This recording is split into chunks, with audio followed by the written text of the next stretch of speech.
Brigadier Gininda, the name behind some of South Africa's most controversial investigations, is once again under fire. This time, not for what he solved, but for what he allegedly tried to take. Reports reveal that Gininda went as far as attempting to unlawfully obtain the Armand Swart docket, raising serious questions about how far he's willing to go to control the narrative. But here's the twist. The very man who demanded strict compliance and integrity in the Senzo Meyiwa murder investigation now stands accused of crossing legal lines himself. What happens when the enforcer becomes the violator? Let's unpack the hypocrisy, the consequences, and the dangerous precedent it sets for policing in South Africa. The Armand Swart docket scandal. Let's start with the incident itself. Brigadier Gininda allegedly sought access to the Armand Swart docket, a sensitive case file not under his direct jurisdiction. According to sources, his actions were not sanctioned by legal procedure nor aligned with SAPS internal protocols.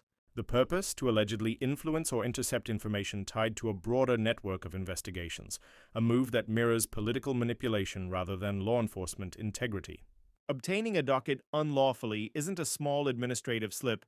It's a criminal breach of Section 4 of the SAPS Code of Conduct and potentially a violation of the Criminal Procedure Act 51 of 1977. Think about it.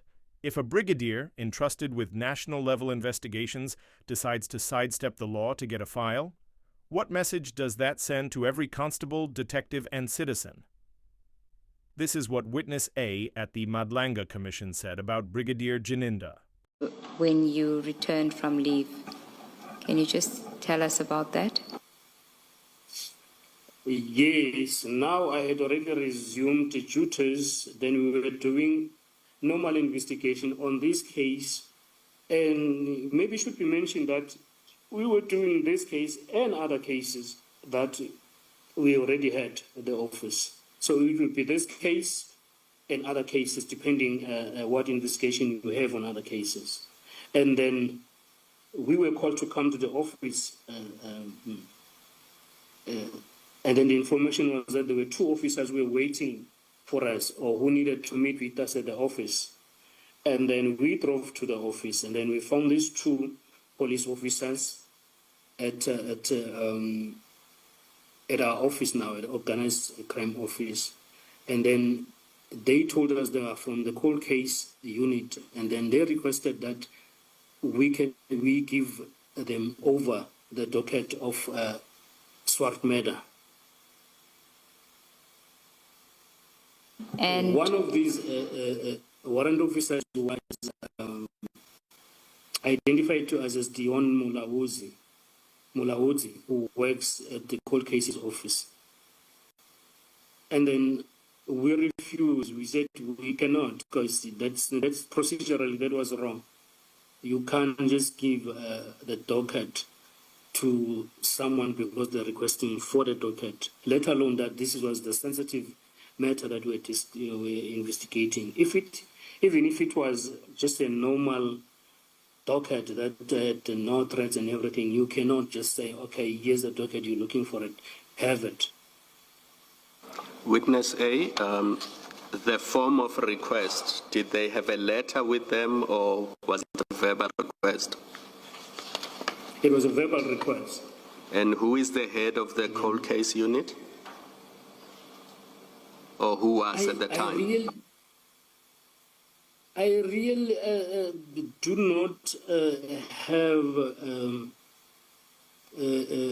concrete information. I only heard that the head of the cold case unit will be Brigadier, I just forgot the name. He's Brigadier Gininda, yes, he's heading it, but I have not seen the structure of that unit. I don't know if that is true. Now let's contrast this with how Gininda handled the Senzo Meyiwa murder case. In the Meyiwa investigation, Gininda was the Iron Fist commander, strict on procedure, vocal about chain of command integrity, and insistent that no one act outside the law. Yet, in the Swart matter, he allegedly did the very opposite, moving behind the scenes, outside formal channels, to access information he wasn't entitled to. The hypocrisy here is staggering. In the Meyiwa case, accused like Muzi Sibia and Bongani Ntanzi were dragged through the mud for so-called inconsistencies and procedural gaps, while the investigating officer himself may have violated procedures even more flagrantly. The contrast paints a troubling picture. In the Meyiwa case, Gininda positioned himself as the guardian of justice. In the Swart case, he allegedly became the manipulator of justice. If proven true, Gininda's actions could lead to serious repercussions under SAPS regulations and criminal law. Disciplinary action, immediate suspension for breaching the SAPS Code of Conduct.